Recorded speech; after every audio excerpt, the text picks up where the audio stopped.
Albert Einstein once said, everybody's a genius, but if you judge a fish by its ability to climb a tree, it will live its whole life believing that it is stupid. Ladies and gentlemen of the jury, today on trial we have modern day schooling. Glad you could come. Not only does he make fish climb trees, but also makes them climb down and do a 10-mile run. Tell me, school, are you proud of the things you've done? Turning millions of people into robots, do you find that fun? Do you realize how many kids relate to that fish?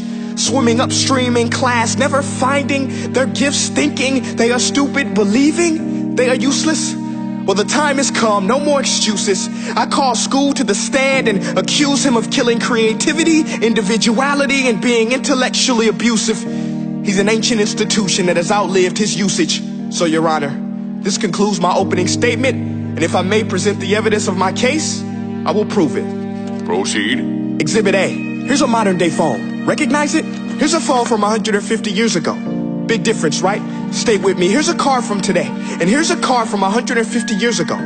Big difference, right? Well, get this. Here's a classroom of today, and here's a class we used 150 years ago. Now ain't that a shame? In literally more than a century, nothing has changed.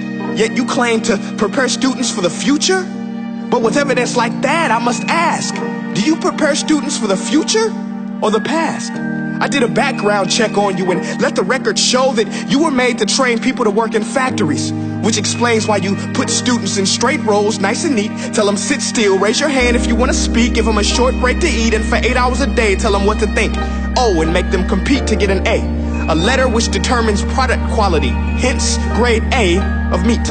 I get it. Back then, times were different. We all have a past. I myself am no Gandhi. But today, we don't need to make robot zombies. The world has progressed. And now we need people who think creatively, innovatively, critically, independently, with the ability to connect. See, every scientist will tell you that no two brains are the same.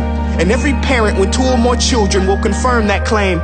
So please explain why you treat students like cookie cutter frames or snapback hats, giving them this one-size-fits-all crap. Watch your language. Sorry, Your Honor, but if a doctor prescribed the exact same medicine to all of his patients, the results will be tragic. So many people would get sick, yet when it comes to school, this is exactly what happens. This educational malpractice, where one teacher stands in front of 20 kids, each one having different strengths, different needs, different gifts, different dreams, and you teach the same thing the same way?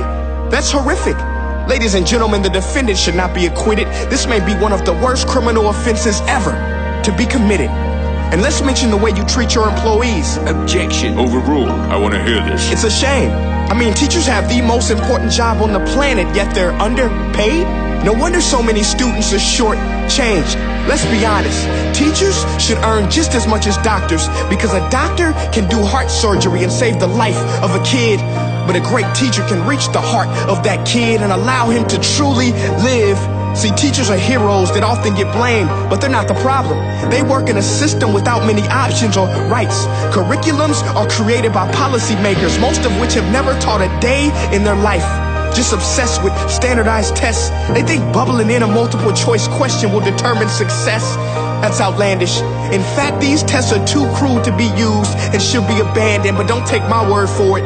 Take Frederick J. Kelly, the man who invented standardized testing, who said, and I quote, "These tests are too cruel to be used and should be abandoned." Ladies and gentlemen of the jury, if we continue down this road, the results will be lethal.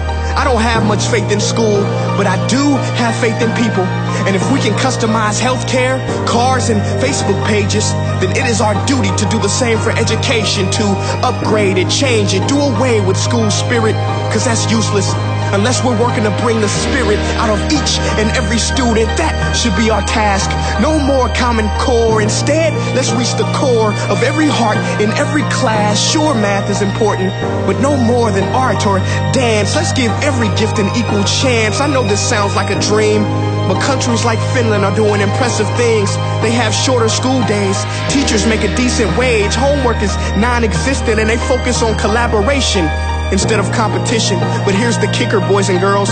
Their educational system outperforms every other country in the world. Other places like Singapore are succeeding rapidly. Schools like Montessori, programs like Khan Academy, there is no single solution.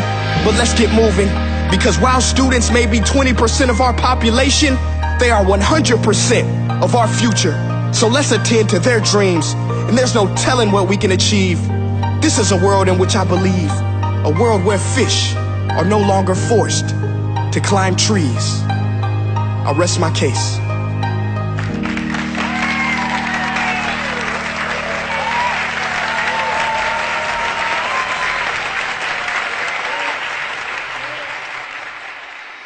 Hey guys, my name is Prince EA, and I want to say thank you so much for watching my video. But now, I want to know what you think.